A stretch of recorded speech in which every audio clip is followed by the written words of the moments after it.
Thank you so much for that amazing greeting. I want to say a special thank you to the Polk County Democrats for giving me the opportunity to speak here tonight. I want to say a special thank you to Kira Barker for extending the invitation. Kira, thank you so much. It is truly an honor to be asked to be able to speak alongside David Pepper as well. I'm sorry that he wouldn't, that Canadian Air stranded him in Chicago, but it's an honor to share the stage with him as well. For those of you who don't know me, I am Amy Wickendahl, the first openly transgender person elected to government in the state of Iowa, elected to the great city of Hiawatha City Council in 2015. My pronouns are she, her, and my adjectives are freaking and awesome.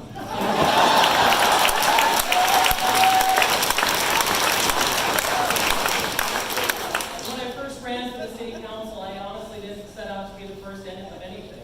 I ran because I disagreed with how the city government and how they were handling the redevelopment of the Robbins and Emmons Road development, and what I saw as heavy-handed tactics by City Hall in relocating those businesses on those streets. Indeed, I thought the struggle for LGBTQ equality was quickly becoming settled law. The same year, the United States Supreme Court had affirmed marriage equality as the law of the land. In Iowa, we were at the forefront of this new civil rights movement, being the third state in the union to legalize same-sex marriage. And as the Iowa Civil Rights Act had enshrined protections for sexual orientation and gender identity for nearly a decade. At that time, there was a sense that we had turned the page on broader acceptance for marriage rights. And while states like North Carolina had passed a bathroom bill, it had cost the governor his job. Sadly, I think I was a little bit naive about the state of progress in our country. And unfortunately, after this legislative session, all that it takes to roll back civil rights in the United States are two things. One, dark money, and two, a dark heart willing to lie with impunity, no matter the cost.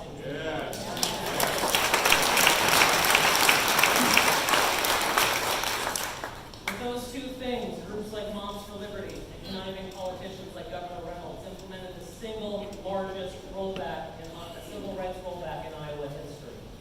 And to be brutally honest, there are only two types of people who ban books: cowards and fascists. And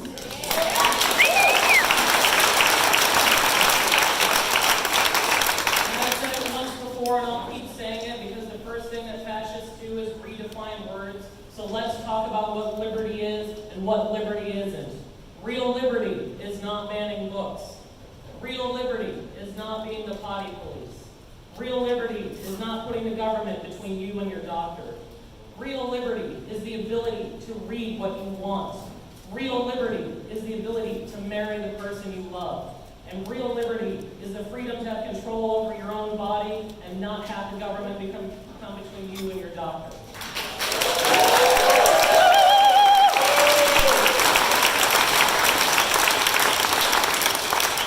The second thing that fascists do is rewrite history. As George Orwell once wrote in 1984, he who controls the present controls the past, and he who controls the past controls the future. There's a reason why MAGA Republicans spend millions of dollars to rewrite the past, and they don't want to provide an accurate accounting for this nation's history. It's because if one were to read a textbook, the state legislatures are often the biggest repressors of liberty throughout American history. And the villains of yesteryear sound an awful lot like the politicians of today. We are just barely 60 years removed from a time when segregation was justified because white people were uncomfortable with sharing a bathroom or a drinking fountain with a black person. Where parental rights were justified in keeping public schools segregated, and when the Supreme Court ruled against it, those same politicians sought to take state dollars and put them towards private schools that did not have to comply with civil rights protections. And when poll taxes were deemed necessary to protect voter integrity, that same language is being used today to deprive voters of their rights to cast a ballot and make changing the government difficult, if not impossible. The sad fact is that as America races towards its next election, transphobia and anti-trans rhetoric are likely to be front and center of the MAGA Republican agenda, and especially if Governor DeSantis and probably dethrones Donald Trump as the nominee. But tonight, it's worth dissecting those lies, because like a sewage treatment plant, they keep getting stirred up and creating a big stink. And despite the pearl-clutching Mark Flanders of the world or the emotionally stunted neo Twitter who have a complete psychological breakdown by seeing a rainbow on a beer can. None of these bills that were passed in this session protect women, children, or even parental rights. In fact, they do the opposite. In the 15 years since gender identity was added to the Iowa Civil Rights Act, women's sports was not destroyed. And as evidence, I'm going to submit to you the Hawkeyes women's Final Four run. Their achievement was due to their hard work and their determination, and not because the legislature vomited up some gross piece of anti-trans legislation.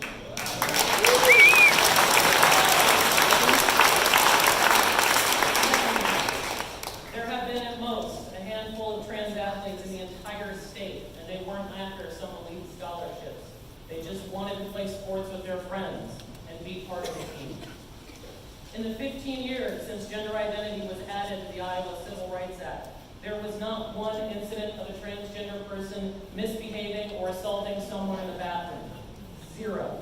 There is plenty of evidence to show that governments trying to be the potty police leads to harassment of cisgendered women. Any woman who does not conform to some imaginary bygone definition of femininity is at risk for harassment by ne'er-do-wells trying to catch a trans person in the bathroom. Which, can I pause and say just how weird and gross that is? Republicans, I don't know why you think the bathroom is a place where sexy time happens, but work on your issues.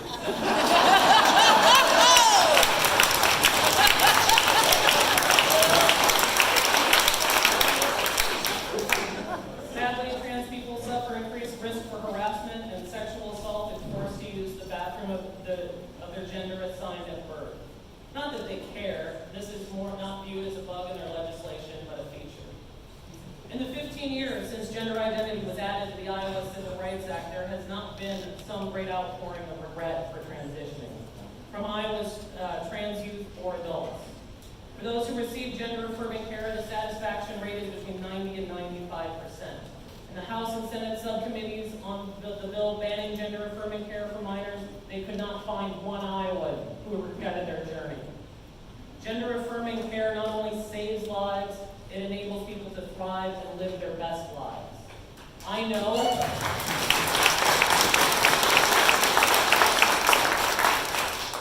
because it saved my life. There are two things that are being overlooked when these bills were being churned through the legislature. The first is that modern Republicans are so terrified of having a queer child and or having their kids having queer friends that to them it's worth burning down the entire public school system. Secondly, every trans adult was once a trans kid. We know that pain, that existential pain of living every day in the wrong body, of the waking nightmare of having to go through puberty as the sex assigned at birth. And that is something that can't be fixed by trying to pray it away, or banning books, or silencing free speech in the classroom. I know that pain because I survived it, but many did not. I know what it's like to grow up without words how to express how you feel, to not being able to speak to anybody about those feelings. After all, I went to a private Lutheran school from preschool to 8th grade. And this was not, the only time they mentioned something like this was that being gay was a guaranteed way to go to hell. They also taught that America was God's chosen nation, that men were men and women were women, and each had a function created by God. They also taught that the only permissible relationship was one man and one woman in the bonds of holy matrimony.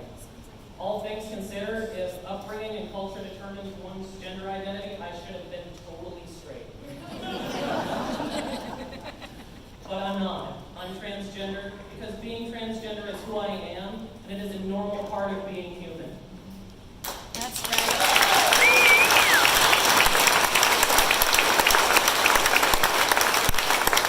And the worst part is, the MAGA Republicans know this, and they don't care. They don't care the harm or the cost in lives of their policies. They don't care because they're running the oldest trick in politics. They'll point and say, look at those people over there. Surely you don't want those people in your community. Surely those people over there don't deserve equal rights. They'll stoke the flames of hatred while at the same time picking the wallets of everyday Americans. They do this because at the end of the day, power is the only thing they care about. Not the price of milk, not the deficit, not the well-being of our veterans, not the constitutions or their oaths to only care about power.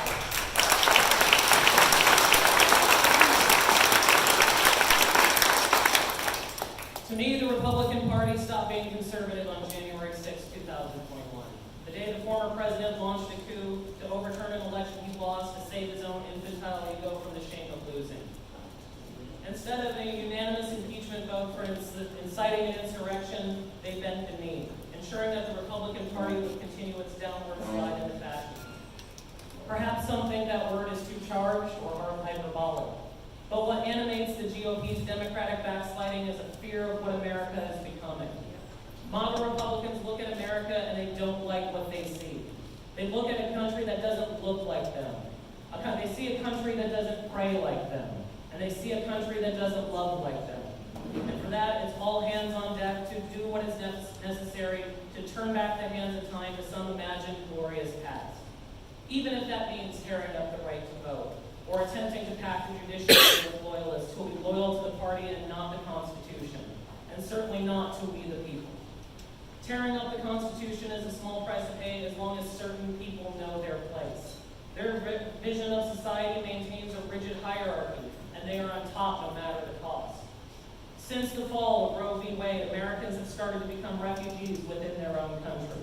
With SCOTUS pulling back on 14th Amendment protections, the constitutional rights of Americans become subordinate to the extremist whims of the legislatures or their state governors.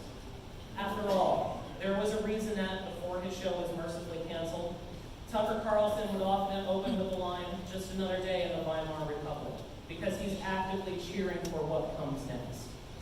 And if you want the simplest definition of fascism, it is this: conform or else. Conform, or the state will take your child's medical care and maybe even your child away from you. Conform, or the governor of Florida will declare total war on your business for even daring to have a different opinion. Conform, vote for the voucher scam and defund your local public schools, or Governor Reynolds will have your job. I don't know about you, but as an American, I reject conformity.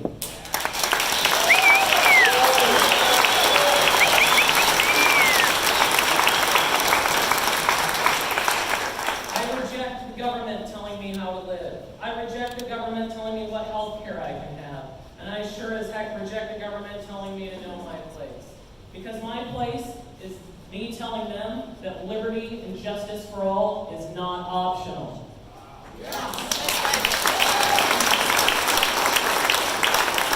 When they say if you don't like it, you can leave, I am here to say Iowa is my home, and I will always fight to make it a better place. Remind them of the words on our flag: our liberties we prize and our rights we will maintain. That's right.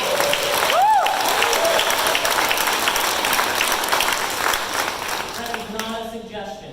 It is our most sacred obligation. Democracy will be on the ballot again next year, but it will also be a test for the type of country that we want to be. Do we want to be a country that feeds into the unending cycles of the culture war? Or do we want to have a government that works for every American and every Iowan? We must work to safeguard and expand the right to vote. And while we're at it, maybe we should talk about term limits for Iowa's politicians.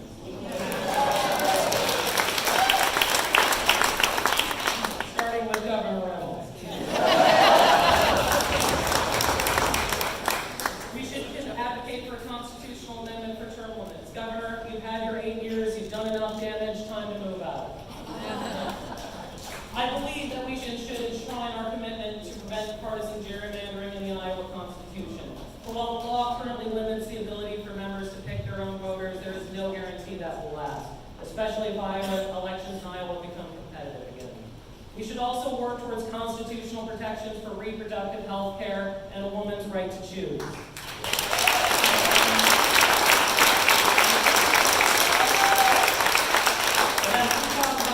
Democracy, we must also recognize that our government, as it is now, has left too many Americans behind. Democracy cannot exist without a strong, resilient middle class, and a middle class has been shrinking for over 2 decades now.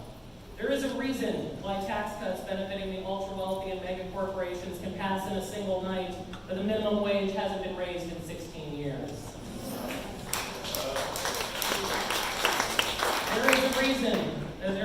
There is no reason why an Amazon worker should have to pee in a jar so Jeff Bezos can blast himself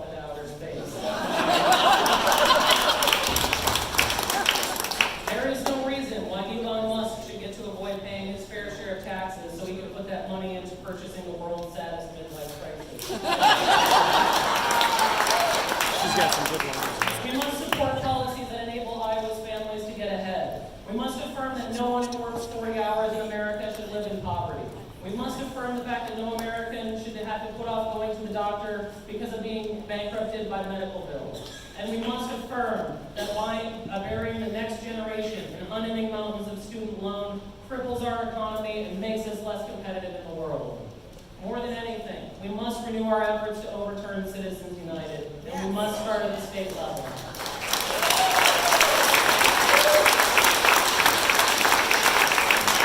We must do what is necessary to end the corrosive effects of dark money in politics. Governor Reynolds and her cronies went so hard and fast after gender-affirming care because while they were busy saying, hey, look at those people over there, they were invoking eminent domain to tear up the fields of Iowa to build a carbon pipeline that filled the coffers of her donors. While they were stoking the fires over outrage over bathrooms, they were defunding public schools, ensuring that more rural schools would have to close and others would be forced to do with less. Fewer programs, fewer teachers, and fewer opportunities for Iowa's children. And while they were outraged about the books at the school library, they did nothing to help Iowans cope with the rising prices of milk and gas and everything in between. They stood by and did nothing to help working Iowa families except throw them a shovel and tell them to dig their own way out. And all of that was enabled and funded by dark money groups like Moms for Liberty and other shadowy PACs that hike the fear trains. More than anything, I believe Americans are tired of the never-ending culture war dumpster fire that keeps progress in their lives frozen in place. I know in my darkest hour, when I lost my apartment in Marion, I found a home in Hiawatha, and that home enabled me to live my dreams. I am running for re-election because I believe the American dream starts here in Iowa. And I have always said, I believe there's a place that Iowa is a place where dreams come true. Because if you dream of owning a home or starting your own business, and if you want to fall in love or have a family, or even just build the most custom rides that's the most baller in 3 states, I want that for you. And I'm willing to work for you and to help make your dreams come true. This dream is for every American who dreams of a more equitable and just government, and I will keep fighting for it.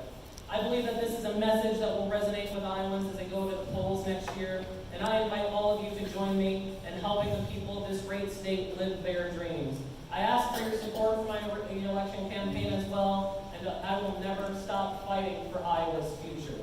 And I know it's not going to be easy, but if we stand fast, stand tall, and stand together, we will make this happen. Thank you, Polk County. It has truly been